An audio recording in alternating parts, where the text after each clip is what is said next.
Hoje o tema é indolência. Vamos orar. Senhor, eu coloco a minha vida à tua disposição para ouvir a tua voz e também para ser um canal de bênção na vida dos meus amigos. Que o Senhor fale profundamente ao nosso coração. Fale conosco nesta manhã.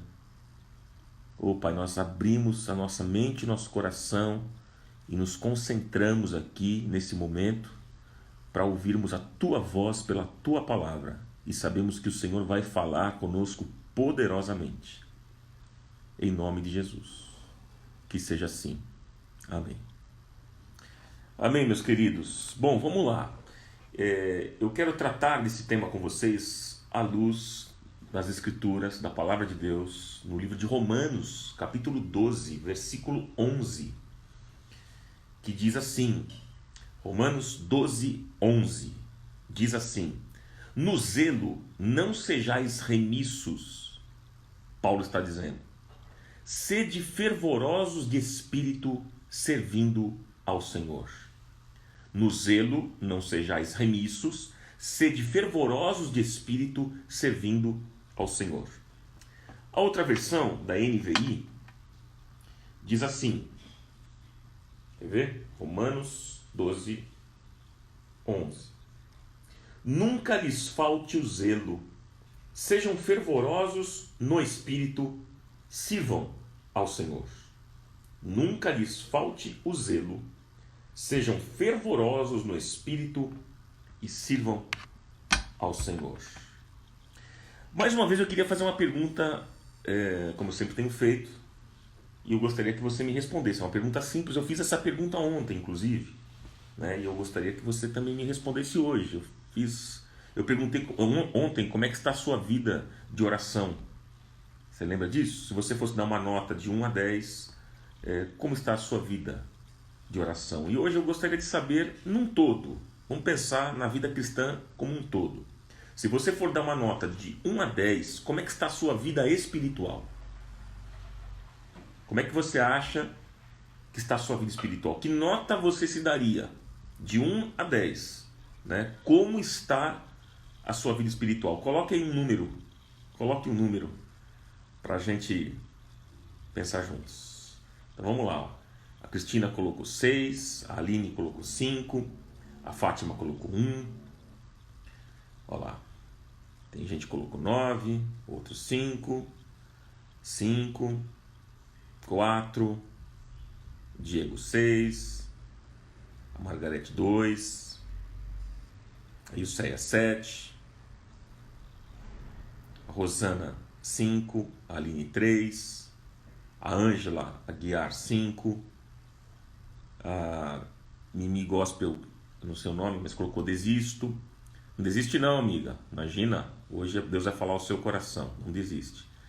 A Ana colocou 4, a Débora 5, a Sula 5, a Sil Rosa 6, o Léo 5, a Luciane Lobo 6, a Vânia Gomes 5, o João Rios também colocou aqui, cadê? João 8, e aí tem 3, tem o 6, tem 6 também, Carla Verzola, a Edna 6, a Lilian Nunes 5, Thaís 5, o Anderson Rodrigo 5, aí ó, tem 9, 7, enfim, tem uma média aí, tem uma média entre 4 a 7 aí mais ou menos, essa seria uma média. Tem outra pessoa que colocou 0, a Juraci colocou 8, legal. Aqui não é para nenhum tipo de julgamento, tá bom, gente? Fiquem tranquilos, fiquem muito tranquilos. É para a gente avaliar, não há nenhum problema. E eu creio que Deus, Ele quer realizar uma obra na nossa vida. Se você não está bem espiritualmente, hoje Deus pode fazer algo especial na sua vida. Isso é assim que eu creio. Às vezes nós passamos por momentos mesmo difíceis, não é verdade? Que a gente quer chutar o balde, que a gente quer abrir mão de tudo, quer jogar a toalha, queremos desistir, né? Então isso pode acontecer, mas que bom que você está aqui nessa live. assistindo e querendo conhecer um pouco mais sobre esse tema, porque isso mostra que Deus quer falar com você, Ele não desistiu de você e Ele está fazendo uma obra na sua vida. Então, às vezes a gente tem aquela tendência, né, de pensar o seguinte: eu acho que Deus já virou as costas para mim, minha vida espiritual está mal, acho que Deus nem ouve mais as minhas orações, Deus virou as costas para mim. Às vezes a gente tem essa tendência de pensar. Eu queria dizer uma coisa importante para vocês logo no início: não tem esse pensamento. Sabe por quê? Porque se realmente Deus virasse as costas para você, pensa nisso, se Deus virasse as costas para você, você não estaria nem aqui. Se você está aqui hoje é porque o Espírito Santo de Deus incomodou seu coração para assistir essa live, porque Ele quer falar com você. Então Deus não desistiu de você. Essa é a beleza do amor de Deus por cada um de nós. Ele não desiste. Ele não veio para condenar o mundo, Ele veio para salvar o mundo, salvar a mim e a você. Como é bom a gente saber disso, não é não, gente? Isso traz alento para a gente, traz paz ao nosso coração, sabendo que Deus não desiste de nós. Ok, mas vamos lá, vamos pensar. Paulo disse aqui o texto, né? No zelo, não sejais remissos. No zelo, guarde aí, zelo, não sejais remissos. Remisso, zelo e remisso. Sede fervorosos de espírito, servindo ao Senhor. Gente, zelo e remisso. Zelo significa diligência, significa cuidado, significa interesse. Zelo significa seriedade no trato de algo. Remisso significa lento, vagaroso, indolente, preguiçoso. Paulo está querendo aqui dizer que no seu zelo, ou seja, no seu interesse pelas coisas de Deus, não seja vagaroso. É assim que nós podemos ler esse texto. No seu zelo, no seu interesse pelas coisas de Deus, não seja lento, não seja indolente, não seja vagaroso, não seja preguiçoso, porque agir assim é ser negligente. Veja que a exortação de Paulo aqui no texto vem, parece que como uma luva, não é verdade?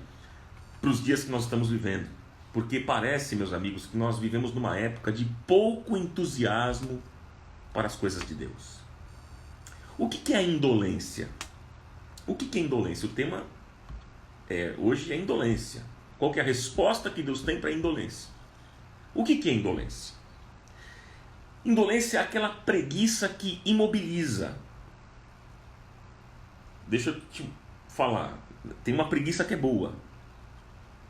É aquela preguiça depois que a gente come aquele bom churrasco com aquela bela picanha mal passada, gostosa, e aí a gente quer uma rede, a gente quer uma cama, né? Tem uma preguiça que é boa, que é gostosa. Não é verdade? A gente acaba de comer e a gente depois quer dar uma deitadinha para descansar um pouco. Não é isso que eu estou falando. Indolência é um outro tipo de preguiça. É uma preguiça que imobiliza, que deixa sem ação, que rouba as energias. Então, indolência, gente, é indiferença, é apatia, é distanciamento. A indolência, inclusive, ela está entre os 7 pecados capitais. Você lembra quais são os 7 pecados capitais? Luxúria, a gula, a avareza, ira, soberba, vaidade e indolência. A indolência está entre os 7 pecados capitais.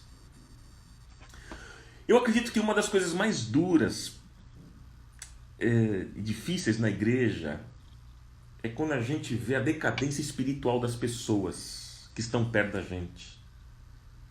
Algumas dessas pessoas, elas estão piores do que se encontravam anos atrás. Quando elas chegaram à igreja, elas estão piores. Estão menos sensíveis ao Espírito Santo, menos éticas, menos dedicadas no serviço e à causa de Cristo. São pessoas que estão abatidas pela mornidão, estão apáticas, estão frias, estão indolentes. Parece que acabou o primeiro amor e o que ficou foi uma indolência espiritual, essa apatia. Às vezes, a pessoa tem até energia para tantas outras atividades. Ela tem energia para passeios, para viagens, para ganhar dinheiro, para trabalhar, para subir na profissão.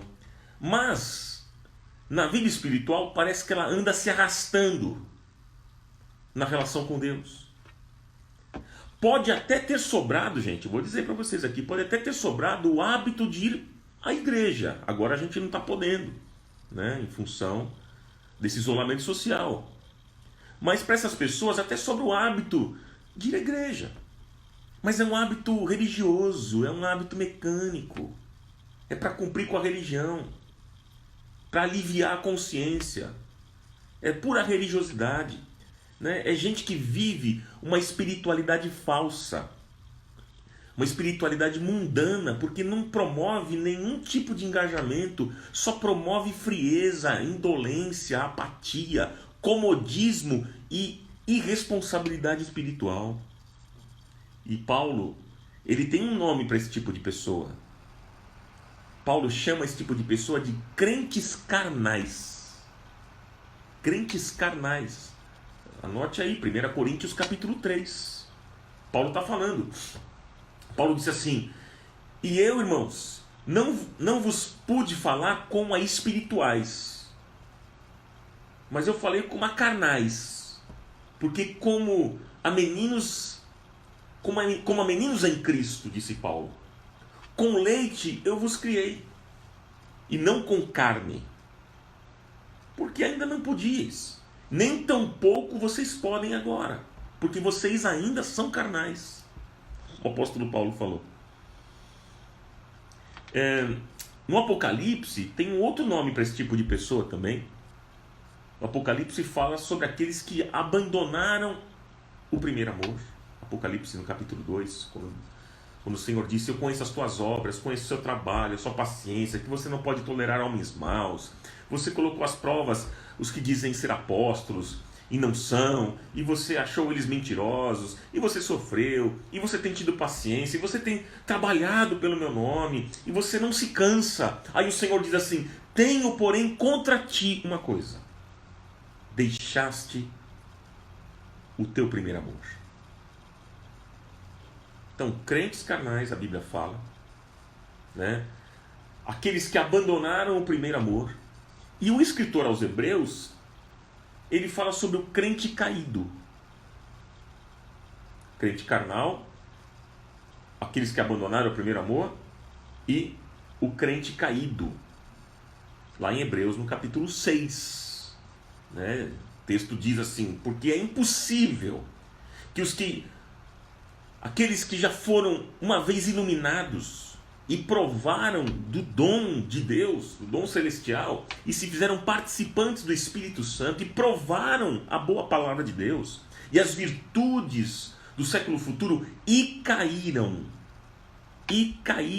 sejam outra vez renovados para arrependimento. O escritor aos Hebreus fala sobre isso. Os crentes caídos. Então, gente, isso significa... crente caído significa indolência, apatia, frieza, racionalização do pecado, explicação para todo tipo, para um tipo de vida, na verdade, né? Explicação para um tipo de vida que não condiz com a palavra, que não condiz com o Evangelho. Ah, meus amigos, sabe, deixa eu dizer uma coisa importante aqui para vocês. Eu não creio que o maior desejo do diabo é te empurrar para um grande pecado. Sabia disso? Eu não creio. Por vezes, o diabo, ele não te empurra para um grande pecado. Sabe por quê?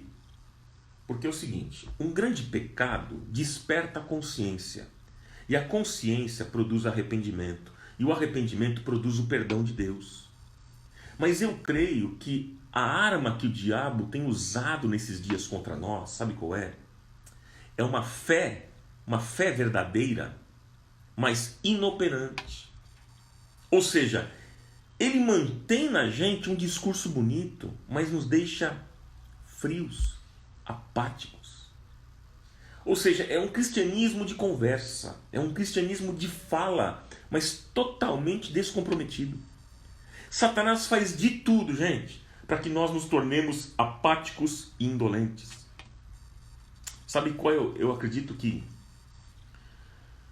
o nosso grande problema como igreja, isso em termos gerais, sabe qual é o grande problema como igreja que nós enfrentamos esses dias? O nosso grande problema é a falta de gente apaixonada e vibrante.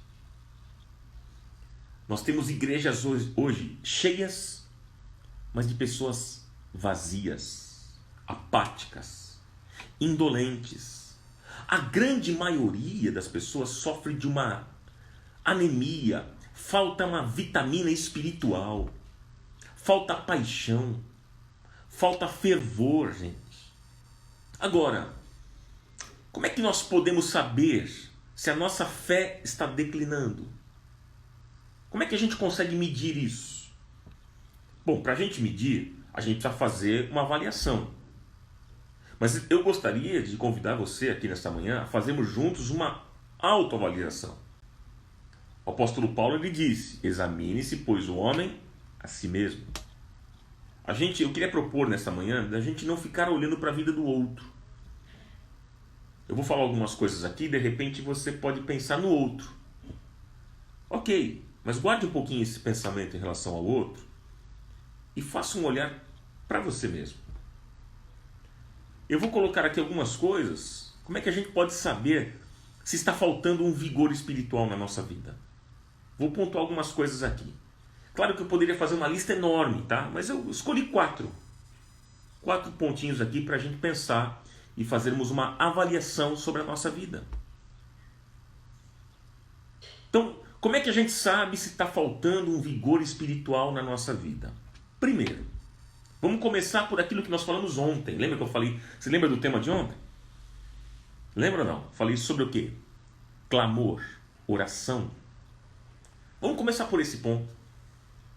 Como é que a gente pode saber se está faltando um vigor espiritual na nossa vida? Eu pergunto para você, qual foi a última vez que você orou de verdade?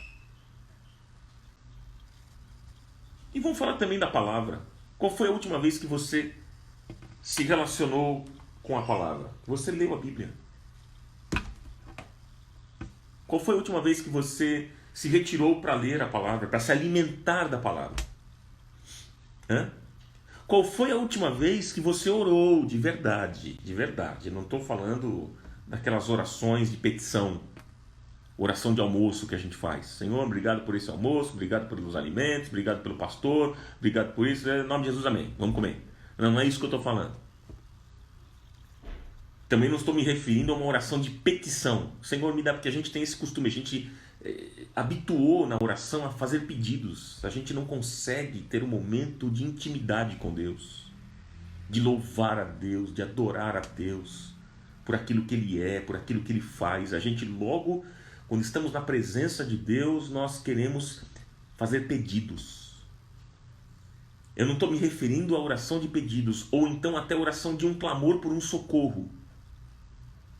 Às vezes a gente ora quando o bicho pega, quando a coisa aperta, aí a gente clama a Deus por um socorro. Então, qual foi a última vez que você orou de verdade? Sabe, deixa eu dizer para vocês, tem muita gente que não ama o Senhor.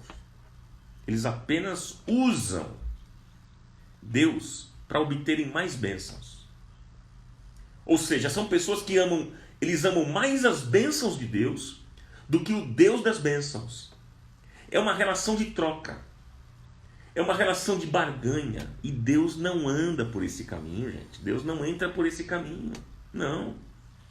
E aí quando Deus não dá, essas pessoas logo elas abandonam o Senhor, elas desistem.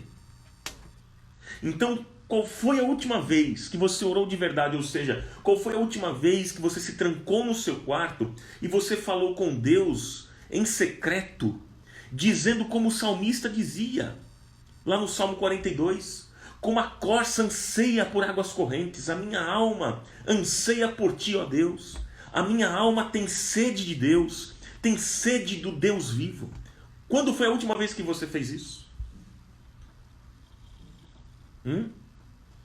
Pense nisso, é uma reflexão. Qual foi a última vez que você teve momentos íntimos com Deus? Estamos avaliando aqui, né? A nossa vida espiritual. Como é que a gente pode saber? A pergunta que eu fiz é: como é que a gente pode saber se está faltando um vigor espiritual na nossa vida? E aí eu fiz a primeira pergunta: qual foi a última vez que você orou de verdade, que você teve comunhão com Deus e com a sua palavra? Ou você é daquele tipo de gente que gosta de respostas fáceis, que fica atrás de guru espiritual, de profeta, de profetisa, buscando o recadinho de Deus? Deus quer falar com você aqui, ó, na palavra. Deus quer falar conosco na palavra, pela palavra. Aqui falarei contigo, diz o Senhor. Segunda pergunta, gente. Segunda pergunta. Em suas prioridades, onde entra a celebração do culto a Deus? Veja, quando nós estávamos com os nossos cultos presenciais, era muito fácil a gente perceber uma flutuação do auditório. E a gente tem percebido que a flutuação do auditório tem sido uma marca das igrejas nessa geração. O auditório tem sido rotativo nos cultos, eu percebo isso. Eu sou pastor de igreja, eu percebo nitidamente. E alguns irmãos que estão comigo aqui sabem disso. Tem uma pesquisa americana, gente, que disse que as pessoas vão à igreja no máximo 2 vezes por mês. Olha que triste isso. Parece que as pessoas não têm mais aquele compromisso com a celebração dominical. Deixa eu perguntar, você leva a sério as Escrituras? Você leva a sério a Bíblia? Porque às vezes sabe o que acontece, gente? A gente lê a Bíblia de uma maneira muito seletiva. A gente escolhe alguns textos que nos agradam. E a gente não olha o contexto. A gente pega o versículo que a gente gosta e a gente aplica a nossa vida do jeito que a gente quer. E a Bíblia nos ensina, por exemplo, a Bíblia nos ensina lá em Hebreus, no capítulo 10, versículo 25, não deixemos de reunir-nos como igreja, segundo o costume de alguns. Já acontecia isso naquela época. Mas encorajemo-nos uns aos outros, ainda mais quando vocês veem que se aproxima o dia. Será que nós temos levado a palavra de Deus a sério, gente? Ao ponto da gente dizer, como o salmista dizia, alegrei-me quando me disseram, vamos à casa do Senhor. Parece que nos dias que nós vivemos, ir à igreja, eu sei que agora nós não podemos estar, né? Mas nós podemos acompanhar via redes sociais, a internet, os cultos online. Mas parece que se envolver com isso se tornou algo secundário para muitos. As pessoas se dedicam aos seus hobbies, aos seus passeios, às academias, às festas e tantas outras atividades. E a igreja fica como segundo plano. Se sobrar tempo, eu me envolvo com isso. Se não, tem um jogo de futebol, eu prefiro o jogo de futebol. Tem uma festa, eu prefiro a festa. Tem outra atividade, tem que lavar o carro. Eu vou lavar o carro. E a igreja fica como segundo plano. Avalie isso na sua vida. Avalie isso na sua vida. Terceiro, anote aí outra pergunta. Você deseja e anseia em ser cheio do Espírito Santo? Nós estamos fazendo uma avaliação, gente. Você deseja e anseia em ser cheio do Espírito Santo? Deixa eu perguntar para você. Qual é o eco que tem dentro da sua alma? Jesus, ele disse lá em João capítulo 7. Anote aí. João 7, Jesus disse, se alguém tem sede, venha a mim e beba. Quem crer em mim, disse Jesus, como diz a Escritura, do seu interior fluirão rios de água viva. Jesus aqui estava se referindo ao Espírito Santo que seria dado à igreja. Você quer esse mistério de ser cheio do Espírito Santo? Qual é a importância que tem na sua espiritualidade a sede em ser cheio do Espírito Santo? E pergunto mais, o que é que você tem feito para que isso aconteça? O que é que nós temos feito para que isso aconteça? Olha, nada vai acontecer na nossa vida se primeiro não brotar em nosso coração um desejo ardente de ser cheio do Espírito Santo. Mas se há o desejo em ser cheio do Espírito Santo, se você tem esse desejo, você vai fazer alguma coisa para que isso aconteça. Você vai querer orar mais, vai querer ler mais a Bíblia, sabe, se envolver mais com os encontros e reuniões e cultos na sua congregação, sua comunidade. Você vai buscar mais a Deus, você vai se envolver com as coisas do reino de Deus. É simples. Tem gente que diz assim, não, eu quero ser cheio do Espírito Santo, mas ele não se envolve com nada, ele não lê Bíblia, ele não ora, ele não se envolve com as coisas do reino. Como é que vai ser cheio do Espírito Santo? Tem gente que diz o seguinte, eu não tenho tido tempo, mas Deus conhece a intenção do meu coração. Ele sabe que eu desejo ser cheio do Espírito Santo. Eu não tenho tempo. Então guarde o que eu vou dizer. Nunca acredite nas suas boas intenções se você não estiver disposto a transformá-las em ações. Eu vou repetir. Anote isso que é importante. Nunca acredite nas suas boas intenções se você não estiver disposto a transformá-las em ações. Por que eu digo isso? Porque o amor não se satisfaz apenas com boas intenções, gente. O amor acontece com atitude e com compromisso. Eu não tenho tido tempo, mas eu vou ter ainda. Esse vou ter nunca chega, né? Vai chegar o dia, né? Olha, os meus filhos sabem que eu amo eles. Eles sabem, mas eu não tenho tido tempo com eles. Mas vai chegar o dia que eu vou ter. E nunca tenho tempo, nunca chega. Deus sabe como é bom, como eu quero estar envolvido em algum ministério na igreja, envolvido no reino de Deus, mas eu estou tão ocupado. E esse tempo vai passando e nunca chega. Então, gente, o amor não se satisfaz com boas intenções. O amor acontece com atitude, com compromisso. Isso vale para todas as dimensões da nossa vida. Quarta pergunta. Você se importa, e aí vai muito direcionado aqui àqueles que são pais. Você se importa com o futuro espiritual dos seus filhos?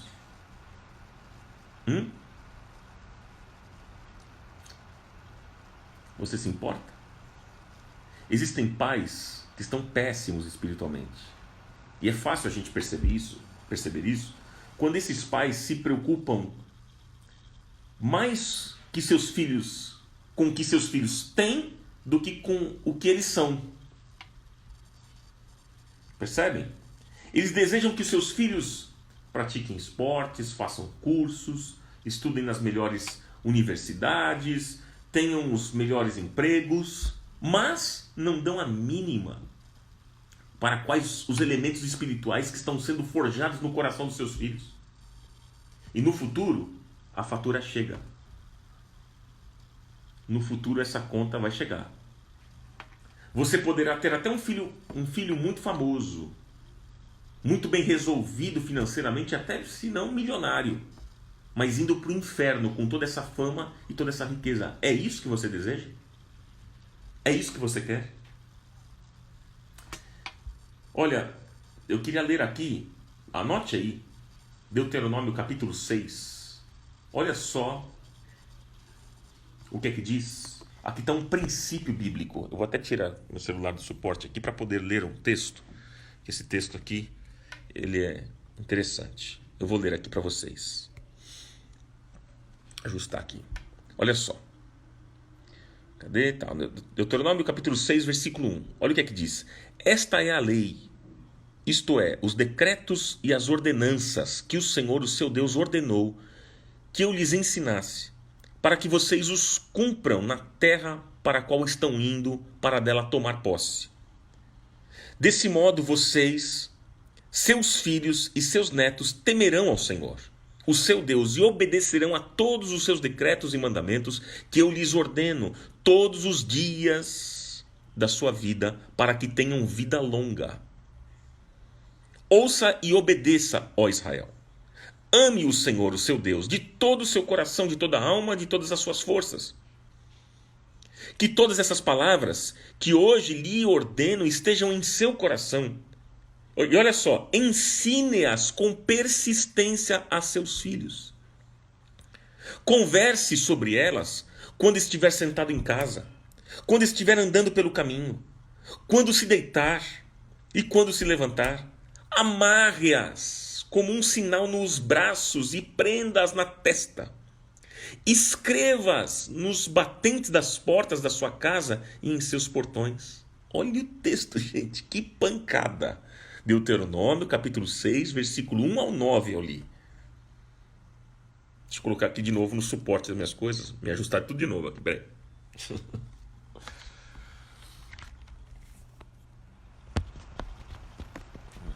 Vamos voltar lá. Viu o texto?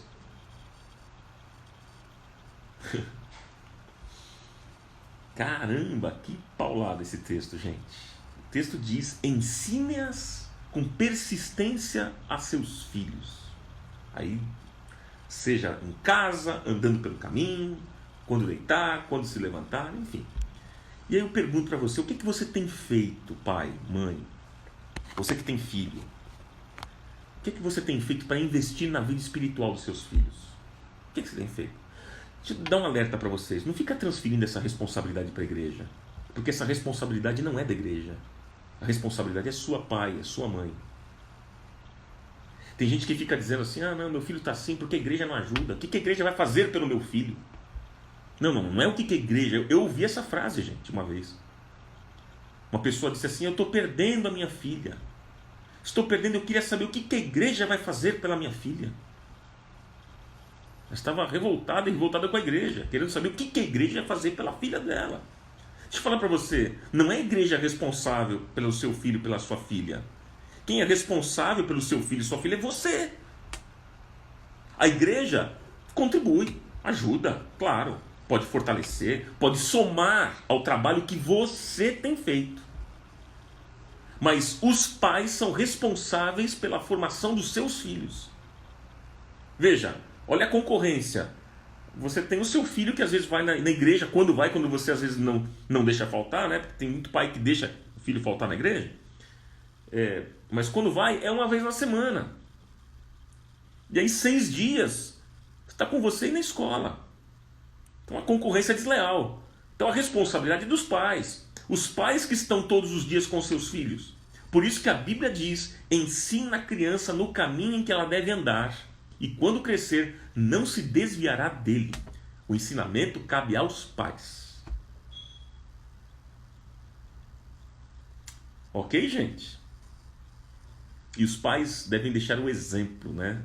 Eu costumo dizer que a gente, como pai, deixa 3 coisas nessa vida. 3. A gente deixa o exemplo e o exemplo. Grande desafio, hein, gente? É isso aí. Bom, só para a gente avaliar como é que está a sua vida espiritual. Aí eu vou fazer uma outra pergunta aqui para a gente continuar.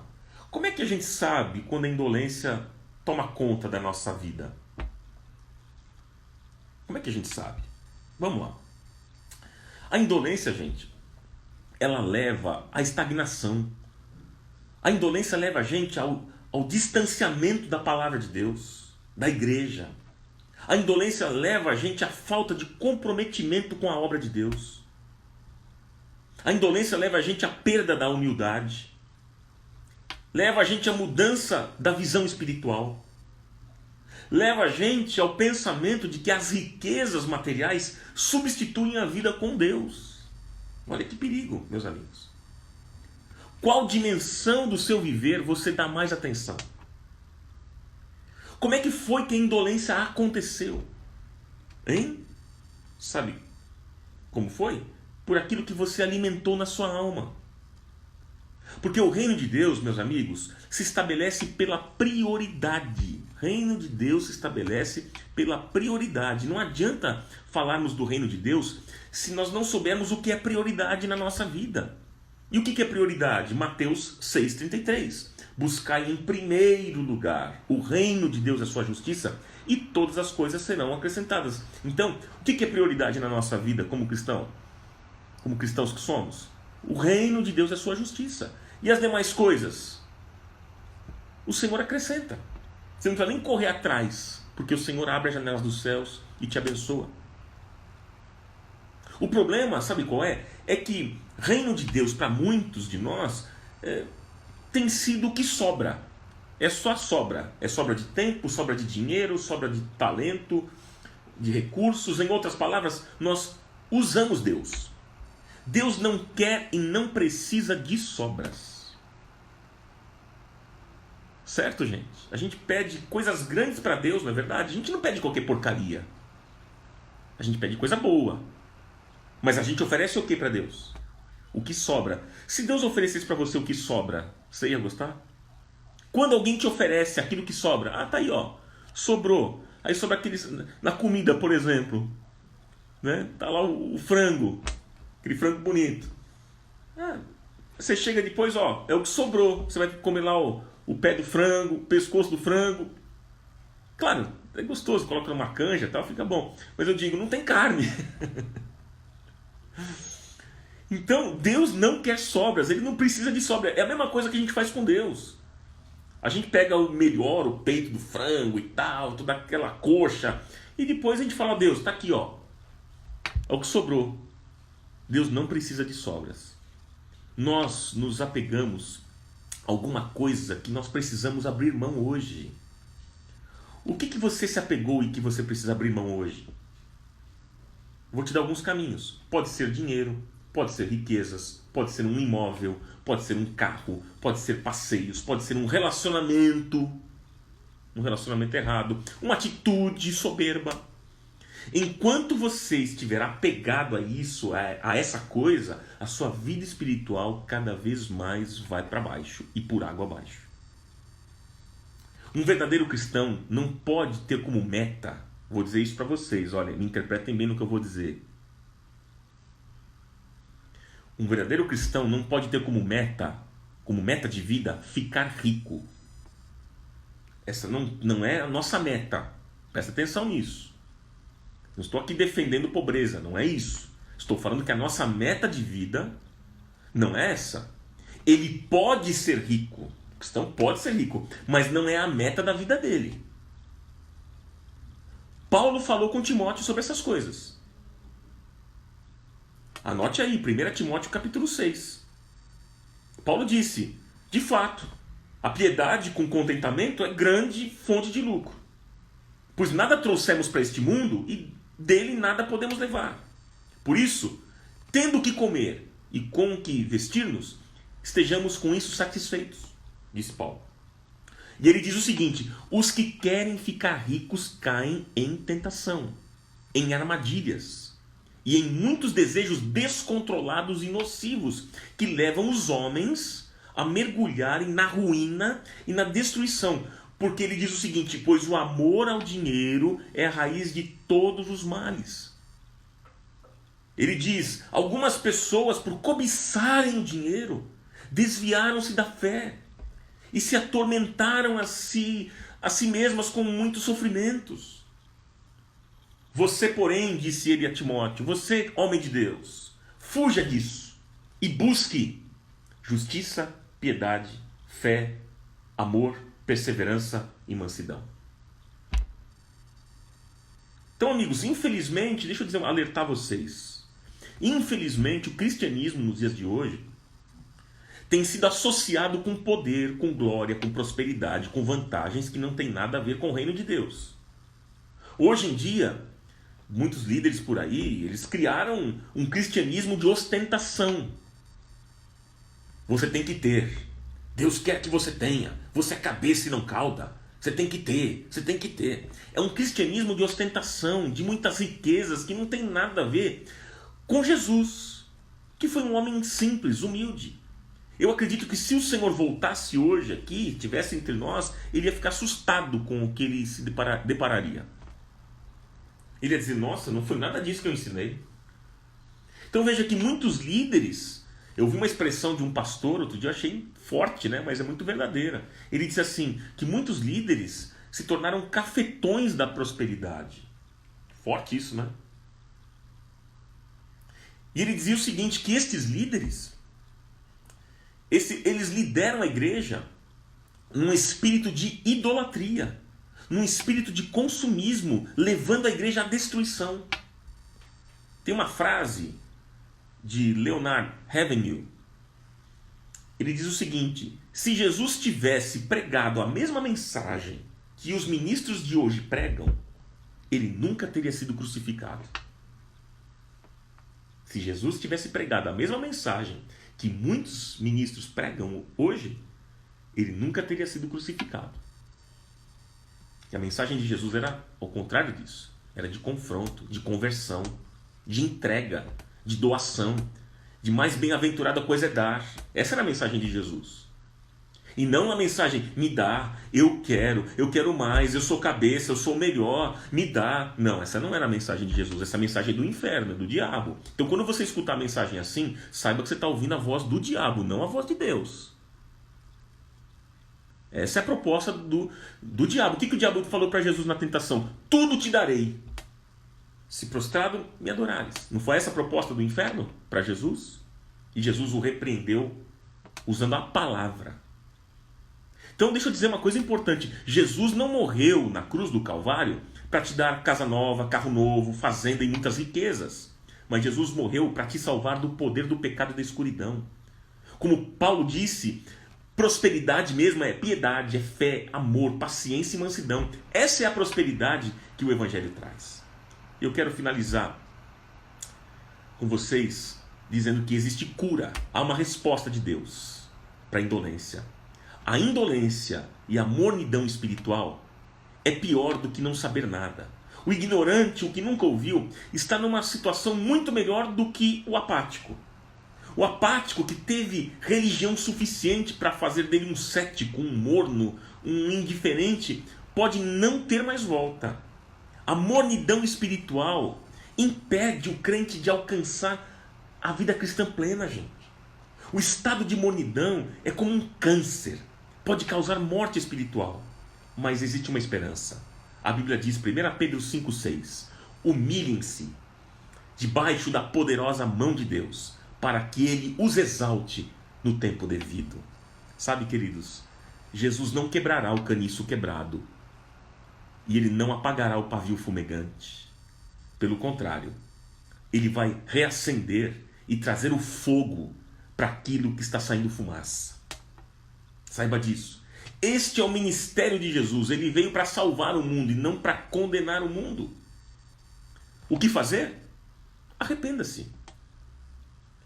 Mas não é o arrependimento de ter feito coisa errada. Não. É o arrependimento da insensibilidade a tamanho amor daquele que nos salvou, que nos trouxe esperança e brilho para os nossos olhos. Nós devemos dizer ao Senhor hoje que nós estamos arrependidos porque nós não queremos ser como aquelas virgens loucas de Mateus 25, que deixaram a lamparina apagar, ou que estamos entre aqueles que botaram a mão no arado e olharam para trás, ou que estamos entre aqueles que retrocederam. Não. Por isso, volte a buscar a Deus a partir de hoje em oração. Deseje o Senhor na sua vida. Isaías 55 diz: busquem o Senhor enquanto se pode achá-lo. Clamem por Ele enquanto está perto. Então o Senhor irá, diante de tudo isso, nos responder dizendo: vocês me procurarão e vocês me acharão quando vocês me procurarem de todo o coração. E eu me deixarei ser encontrado por vocês. Jeremias 29. Qual é a sua situação hoje? Você é um indolente ou um avivado de espírito? Pense nisso, reflita nessa mensagem. E o Senhor te abençoe. Pai, eu quero orar nesta manhã em favor dos meus irmãos, clamando por eles, pedindo que a tua graça e o teu favor alcance cada vida aqui nesta manhã. Quantas pessoas estão frias e apáticas, insensíveis à tua voz. Mas eu creio que o Senhor, nesta manhã, vai realizar um milagre na vida dos meus irmãos. Como diz a tua palavra, o Senhor não quebrará o caniço rachado. E o Senhor não apagará o pavio fumegante. Pelo contrário, Senhor, o Senhor vai reacender e trazer o fogo para aquilo que está saindo fumaça. Porque o Senhor não veio para condenar o mundo, O Senhor veio para salvar o mundo, para salvar as pessoas. Oh Pai, eu peço que haja salvação nesta manhã, que haja cura e libertação completa. Toda frieza, indolência e apatia caia por terra nesta manhã, e que a chama da paixão ela esteja acesa em cada coração. É assim que eu oro, Pai amado. Aqueles que nesta manhã, ouvindo essa palavra, estavam distantes do Senhor e hoje decidiram dar um passo de fé, dizendo que eles querem voltar aos caminhos do Senhor, que o Senhor os abençoe agora, que a tua mão esteja sobre a vida deles, guardando, livrando das armadilhas de Satanás, das mentiras do diabo. Oh Pai, dizendo que eles não são amados, dizendo que o Senhor não está ouvindo a oração deles. Não permita que Satanás faça isso. Não permita, mas que os meus irmãos sejam renovados nesta manhã. Sejam renovados, sejam abençoados. Que haja um alento, que haja uma graça especial fluindo em cada lar, em cada família, em nome do Senhor Jesus. E nós cremos, como diz a tua palavra, que quando nós te buscarmos de todo o coração, como Jeremias disse, o Senhor estava dizendo, vocês me procurarão e vocês me acharão quando vocês me procurarem de todo o coração, e eu me deixarei ser encontrado por vocês. Eu sei que o Senhor vai fazer isso nesta manhã, porque nós estamos te buscando de todo o nosso coração. Que seja assim, Pai, em nome de Jesus, em nome do Senhor Jesus. Transforma corações, coração, Senhor, arrependido, o Senhor não despreza. Pessoas que se arrependeram agora, pessoas que pediram perdão ao Senhor. Eu sei que o Senhor não despreza a este coração. Louvado seja o teu nome. E hoje a alegria nos céus por um pecador que se arrepende e volta. Obrigado, Pai. Louvado seja o teu nome. Amém, amém e amém. Amém, amigos. Um beijo para vocês. Bom dia, queridos.